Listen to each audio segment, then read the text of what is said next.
আসসালামু আলাইকুম। আমার আসলে বিয়ের পরে অনেক আত্মীয়স্বজনের বাসায় দাওয়াত খেয়েছি, কিন্তু কাউকে আসলে ওইভাবে দাওয়াত করে খাওয়ানো হয়নি। তো ভাবলাম যে এখন একটু ছুটি আছে বা ফ্রি আছি, সবাইকে দাওয়াত করে খাওয়ায়ে দিই। তো যেই ভাবা সেই কাজ, সবাইকে দাওয়াত দিয়েছি, কিন্তু আসলে রান্না করার মতন অত বড় হাঁড়ি পাতিল আমার নেই। আর মোটামুটি ৩০ থেকে ৩৫ জন মানুষ আসবে বা ৪০ জনও হয়ে যেতে পারে। সে কারণে ভাবলাম যে বড় হাঁড়ি পাতিল নেওয়া দরকার। তো সেই কারণে আম্মুর সাথে চলে গিয়েছিলাম বাজারে। আমাদের পরিচিত একটা দোকান আছে, ওই মামার দোকান থেকে আমরা আসলে এই জিনিসগুলো, কুকারিজগুলো নিয়ে থাকি।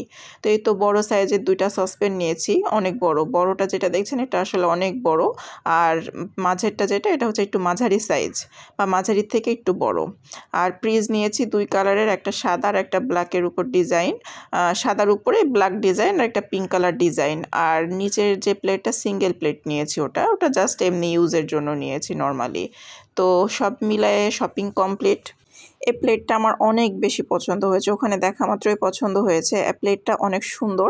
আর এরপরে এগুলো পিসগুলো নিয়েছি 6টা করে। আমার আরও আছে বাসায়, কিন্তু কম পড়তে পারে, সে কারণে আর নিয়েছি। আর হাঁড়িগুলো আমি দেখায় দিচ্ছি। আসলে মানুষজন কখন কয়জন হয়, সে কারণে কিছু হাঁড়ি পাতিল নিয়ে নেওয়া দরকার। সবসময় তো আর কেনা পসিবল না, তাই আগে থেকে কিছু প্রস্তুতি থাকাটা ভালো।